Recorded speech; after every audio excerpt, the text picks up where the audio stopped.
Shabbat Shalom, Mishpacha. This is Rabbi Simon, and we have come to another Sabbath, Baruch Hashem. Where I am currently, there is a number of floods in the country, and several homes are underwater. I think what happened, there's a lot of rain, but also there's a lot of rain in India. India opened up their dams and let all the rivers in Pakistan flood, take all their water, and that was too much for the rivers to cope. And some of the rivers, banks overflew, and then ended up, putting these houses in underwater, or at least, in water. And so, I believe the military is at work, trying to bring some normalcy to the situation. They're lifting people out, rescuing people in helicopters, people, animals, and other things. But this kind of thing doesn't happen in this country too often. But I think that from what I hear is that this kind of event hasn't taken place for 49 years, in the last 49 years. So that's the situation in Pakistan. Now, coming back to our lecture, we looked at the lecture last week. If you remember, I touched on the Gospel of Thomas, and we had a little powwow with that, trying to understand what Yeshua, Master Yeshua, Jesus, had said in the Gospel, and from there we deduce that when the heart and the thoughts are in alignment, then the manifestation or your desire can come to effect.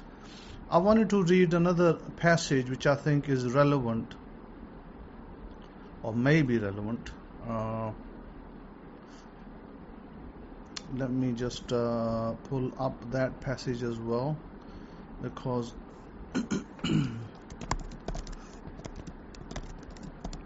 and I think that you probably agree with me that this passage almost says the same thing. Matthew chapter 18 verse, let me pull it open. Matthew chapter 18, where are you? Book of Mark, Matthew chapter 18, and we're going to look at verse 19.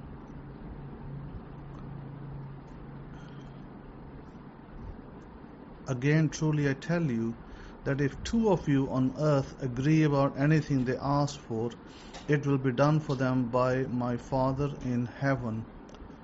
So again, this can be taken literally, where you've heard Christians or others perhaps in Christian churches have come together to sit and pray together. Sure, that has some power when you sit and pray together. However, there's a bigger meaning in this, spiritually, physically, philosophically. What this is saying is that when the two are in agreement, exactly the same thing as the book of Thomas was saying, when the heart and the thought is in agreement, then your desire will come forth. So who are the two that are in agreement with this? Well, the two that need to agree for your desire to show up is your conscious and your subconscious. Those are the two that need to be in agreement, because if your conscious is in agreement but your subconscious isn't, then it's not going to happen. However, if your desire, whatever you're aiming for, passes to the subconscious through the conscious, obviously the conscious has to allow it, has to be in agreement with it, and then you can have your desire. So that was my point I wanted to make. And we find in the next chapter of John chapter 18, it says, when Joshua had spoken these words, he went forth with his disciples over the brook Kidron. where there was a garden into which he and his disciples entered. And Yehuda also, who betrayed him, knew the place, for Yeshua oftentimes went there with his disciples. Now I remember this garden, and when I was in Israel last time and the time before that, I went there as well and had a look, because a lot of people go there for a visit and see that there's still olive trees there standing from 2,000 years ago. It says, Yehuda then leaving, having received a squad of soldiers and officers from the chief Kohanim and Pharisees, arrived there in lanterns and torches and weapons. With lanterns, torches and weapons, Yeshua therefore, knowing all things that should come upon him, went forth and said to them, Why do you seek? Or who do you seek? They answered him, Yeshua of Nazareth. Yeshua said to them, I am he. And Yehuda also, which betrayed him, stood with them. As soon as he had said to them, I am he, they went backwards and fell to the ground.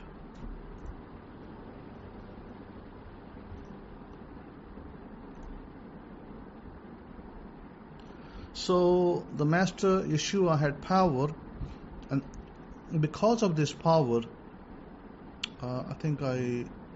give me a moment. I just want to make sure that I'm not running any voice amplifiers. It can sometimes cause problems with the volume. Yeah, I think it's all. Yeah, I don't see it in my thing. So that's important in that he had power. I am he. Basically is declaring the I am.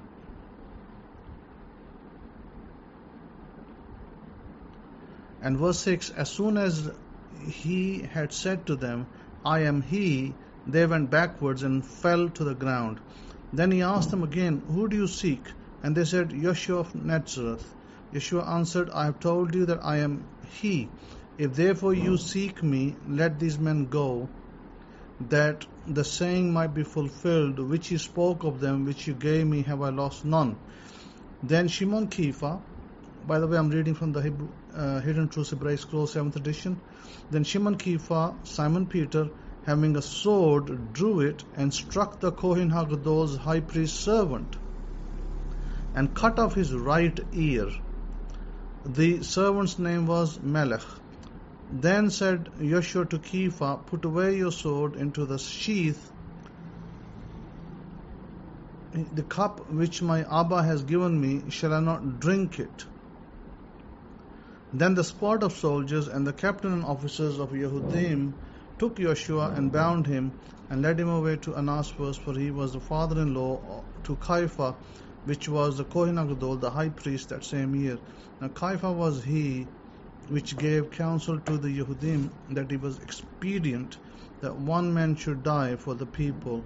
And Shimon Kepha followed Yeshua and so did another disciple. That disciple was acquainted with the Kohen HaGadol and went in with Yeshua into the palace of the Kohen HaGadol, the high priest. But Kepha stood at the door outside. Then went out that other disciple which was acquainted with the Kohen HaGadol and spoke to her that kept the door and brought in Kepha. Then said the damsel that kept the door to Kepha, are you not also one of these men's disciples? He said, I am not. And the servants and officers stood there, who had made a fire of coals, for it was cold, and they warmed themselves. And Kepha stood with them and warmed himself. Then the Kohen HaGadol, high priest, then asked Yeshua of his disciples and of his teaching. Yeshua answered him, I spoke openly to the world. I always taught in the Kahal, in the assembly, and in the Beit HaMikdash, in the temple, where the Yehudim always resort, and in secret have I said nothing. Why do you ask me? Ask them which heard me, what have I said to them? Behold, they know what I said. And when he had thus spoken, one of the officers which stood by struck Yeshua with the palm of his hand saying, Why do you not answer the Kohen HaGadol? Yeshua answered him, If I have spoken evil, bear witness of the evil, but if well, why do you hit me? Now Annas had sent him bound to Caiaphas, the Kohen HaGadol, and Shimon Kepha stood and warned himself. They said therefore to him, Are not you also one of his disciples? He denied it and said, I am not. One of the servants of the Kohen HaGadol, being his relative whose ears Kepha cut off, said, Did I not see you in the garden with him? Kepha then denied again, and immediately the crier blew the shofar. By the way, this translation in the other Bibles, it says the rooster, sounded, but actually those translations are not, they're not accurate translations. It's an unfortunate problem, so beware. It wasn't a rooster, it was, I laugh when I hear that, rooster. It was actually a shofar, which is it was customary in Israel. In the temple times, they would blow the shofar to call people for prayers and services and important events. So then they led Yeshua from Caiaphas to the Roman governor's residence, and it was early, and they themselves would not go inside the governor's residence lest they should be defiled, but that they might eat the protection, mercy, salvation, Passover. They might eat the Passover. Pilatus, that's Pontius, of course, Pontius Pilate. Pilatus then went out to them and said, What accusation you bring against this man? They answered and said to him, If he was not a criminal, we would not have handed him over to you. Now, excuse me, give me a moment. Let me have a sip of my water.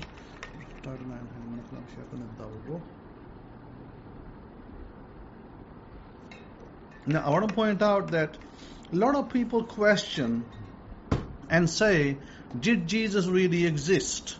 And you got all this mumbo jumbo going on social media. In some of the channels, they're making out like Jesus was just a myth, a legend, and he didn't exist, but that's not actually true. Several years ago, when I was translating the Hidden Truths Hebraic Scrolls, and it was first called the Abrahamic-Faith Netzarim Hebraic Study Scrolls at that time, and I went searching for ancient scrolls, evidences of Jesus and other evidences like secondary evidences, historical evidences, and I found several things. Out of those several things, by the way, Pontius Pilate, he actually wrote a letter to the Roman authorities, to his boss, because they had asked him, these things are happening over there, and what you up to, and what's going on, and shouldn't you be doing this, that, and they kind of questioned him. They were very upset with him, and Pontius Pilate then wrote a letter explaining that how that it wasn't he wasn't the guilty party, that these people, these Jews, they brought Jesus to him to punish, and he actually had said no, because it was a custom on the Passover to let one man go, like a prisoner maybe. So he wanted to release him, but they wanted to punish him, and so all these things happened. So there was actually a letter in history that this happened. So if Jesus didn't exist, then who was a letter for? It's this kind of stupidity that you see on social media, that all the BS that you kind of hear, and some of the stuff is helpful, whilst some of the other stuff is just mumbo jumbo. So be careful, of what mumbo jumbo you hear on social media, because it can lead people astray and confuse people who don't have the tenacity or don't have the research capabilities to go and look for themselves that these people that are mentioned in the Bible, they did actually exist. Now note that Kepha, he struck the the person with the sword, and the soldiers came, he struck one of the people and cut his ear off. That could be a symbol, because the ear is a symbol of the priesthood. And isn't it ironic that they were actually taking Master Yeshua to the priest? It's very ironic that even though it's a symbol of the priesthood, the ear, that they were taking this man that they claim that he's no good and all that, and they were taking him to the high priest. Now, we also note that Simon Peter, Kepha, he denies Jesus 3 times. Now, how do we look at it symbolically? Of course, Jesus said he will deny me 3 times, and he did, so that prophecy would be fulfilled. But similarly, if we look at it from a mystical point of view, if we relate this to your desire, if you wanted to get a desire, and let's say that you had the ability to receive the desire, but you denied it. So Peter could be an anti-type. What is an anti-type?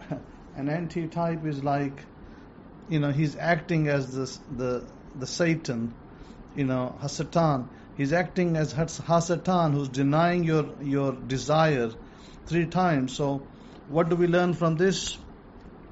We learn that if you want to have your desire, then make sure that you are steadfast and you have full beliefs system available to you and activated, meaning that your belief must be rock solid. Many people's belief is not rock solid, and what happens, they clearly are double-minded. You cannot be double-minded. Sure, you can change your desire. Like, for instance, if you wanted today a red car, some model, and tomorrow you want it in white, you can do that. One day you want it in normal seats and tomorrow you want it in leather seats. Sure, you can do that too. You can do that. Although I wouldn't advise leather seats in hot country. It's okay for a cold country, but in the cold, leather seats are very cold. I can tell you, when I was living in the UK, and I used to sit in my car with the leather seats, it was cold. So, this is something that you need to aware of. You can modify your desire, but be steadfast. Now, you're asking for your desire to God. And remember, I gave you the example, or the mystical example, that Jesus said, when the 2 of you come together, which I related to Matthew chapter 18, I related to your conscious and your subconscious. And so it said, Father in heaven. So where is the heaven? Well, we are told that the heaven, paradise, is within you. So the connection to the Father, the energy that people call God, that is out there, that we are all connected to, that is also within us. So we don't need to go outside, and we definitely don't need to go to different places in the world, like, Jerusalem, for instance. No, we don't need to go to Jerusalem to find the Father. The Father in heaven is with you. You don't need to go anywhere. However, people think they go to church and they can access Him. No, He's not in church. He's within you. God, the Father, He is within you. Jesus is within you. So you don't need to go anywhere. However, if you just wanted to, blow some money and go to Jerusalem, right now I wouldn't advise it because of the war going on and all the other situation. But if it was peacetime, sure, you can go there for a visit, pay a pilgrimage, go look at the sites, no problem. But I'm saying that if you think you're going to find God over there, no. You're going to find a God-forsaken place with God-forsaken people. Why? Because these people don't even respect God. They don't even know what God means. Because they have their own worldly, things going on. And, I don't want to elaborate, but unfortunately, Israel is right now, I think that it will be right to say you might have the presence of God in your home more better than in Israel right now. There's no presence of God there.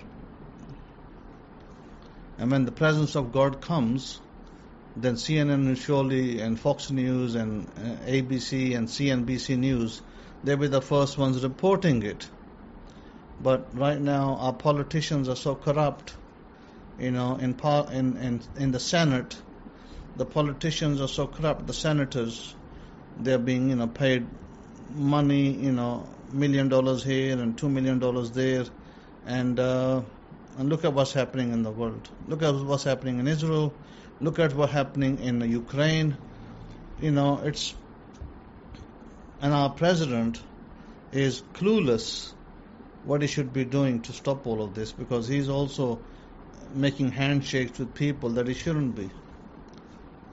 So, not really a good state of play. However, you have more chances of accessing the Father in heaven sitting in your living room, in a quiet place, perhaps, in the morning or in the evening. You have more chances of accessing God there than of accessing God in Israel or Rome or wherever people go. I certainly don't believe in that any longer. I don't teach it because I've seen the effects. I've seen these people. Remember, about 10 years ago, there was a man, from the United States who said that come to Zion and there's safety here. Well, and he was living in Tel Arad, and I can tell you that not too far away from Tel Arad, the Houthis, the Yemen fighters, hit so many missiles that they made that place look like there's some, out of some war. It's like destroyed. The whole thing is destroyed. Then Iran's war destroyed Israel. Israel is such a destroyed place right now that you wouldn't believe it, because they won't show that to you on Fox News. Fox News definitely not going to show you. CNN not going to show you that, because they're trying to hide the information. Israel is a God-desolate land right now. Simple. When you lose the ability to do justice, I can tell you that America can shut its mouth and keep supporting Israel in his atrocities that he's committing, but God will answer for that. And when God answers, God can answer in a number of ways. God can send a flood. God can send, like India did on us. I don't think that was God. I think that was Modi being a little naughty. But God can, send a hurricane. God can send a tornado. God can send rocks, from above. God can do punishment of a people in many different ways. Many, many different ways. I was listening to a lady yesterday, and she was telling the story of that little piece of land in the north west of Pakistan, where there was rocks the size of boulders that fell on that place. And she was saying that it wasn't because all the people were wicked, and she even named it. She even said that this was as a time of Lot. She said the same as a time of Lot. Even Muslims, right, have the capability and understanding to know when God's hand is at work. And she said it wasn't because everybody was evil and they were all doing the same thing as what happened in Sodom and Gomorrah, but she said that what had happened was that there were good people there as well, but she said that the good people shut their mouths. She said when good people shut their mouths and evil is happening and they don't speak against it, then this is what happens. She said even there was, people that were righteous, they died in this place as well, but they were not guilty as committing the act. But she said they were probably guilty because they didn't say anything, they were silent. But there were children killed over there. But then children have no part in the whole scheme of things. The children were innocent. But even if the children were innocent, yet the elders didn't speak up. So you saw what we saw the boulders, right? My goodness, I saw the boulders and I was like, wow, big rocks. Imagine those rocks coming upon you and hitting you. Wow, I tell you, my goodness. In life, right? Even though we might think we can't do nothing, we can do definitely something. We can pray. We can appeal to God to send help. We can appeal to the politicians to help. Even if they don't want to help, we can still appeal to them. And I think we should do something. We shouldn't just keep our mouths shut, because otherwise you'll be complicit. Complicit in what's happening in Gaza right now. Who is complicit in that? America's complicit. American leadership is complicit that don't speak against it. United Kingdom and Europe leadership complicit because they don't speak against it. Do you think God should punish these people for being complicit in the murder and starvation of a people? What do you think? So, moving forward, like I said, that don't tell yourself, oh, I got to go to Jerusalem and pray there, and God is only there. No, God is right in your home. God is within yourself. Jesus is within you. Paradise is within you. You have everything within you. All you got to do is reach out and seek the kingdom of God, and you will get your desire met. You'll get your prayer answered. So, sure, some places where you go, they might have high frequency. Definitely, I agree. They may have high frequency. If a lot of people sit in one place and pray, there's high frequency there, no doubt. But it doesn't mean that God is more there and less somewhere else. God is everywhere, especially within you. So with that, I'm going to close and say that, pray for the people that are displaced. In Pakistan, there's a lot of poor people who are displaced, and even rich people are displaced. They had to leave their homes are flooded, their cars were flooded, so not a good situation. I saw a woman crying. She's only 45 miles from where my home is, and their city was flooded really badly. And so my wife was speaking to me and saying to me that we have a tributary not far from where we live, maybe 300-400 meters, 500 meters maybe. Let's call it in miles, right? Let's say a quarter of a mile away, right, roughly. Quarter of a mile away we have a tributary, and I was saying to my wife that I don't care what happens. I don't care what happens in the rest of the country, but I'll tell you this much, that water is not allowed to come in this street where our house is. It's just not allowed. And so I told the story of when I'm in America.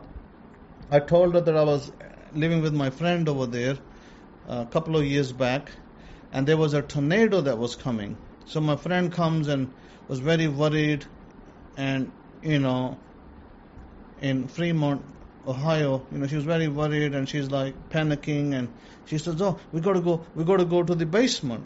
And I said, "Why? Why do you want to go to the basement?" She said, "Oh, there's a tornado coming." I said, "Listen," I said, "if I'm here, your house is completely safe. That tornado is not allowed to come into this road where you live, and I'll write it for you, and it will never happen in my life." And so she's like, "Okay." I said, "Just sit down." I said, "If you don't want to sit down, relax. God is in charge, and the Kohen is here. Nothing's going to happen to you.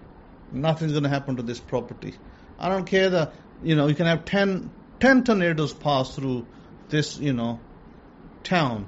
but nothing's going to come through this street. I'll tell you that today. And so what happens, the tornado came, the tornado went, and we didn't even get that much rain that day after the tornado left. Similarly, back in 2015, or 2016 rather, you probably remember Trump came to power, and around 2016-17 time period, I was in Pensacola, Florida, and that these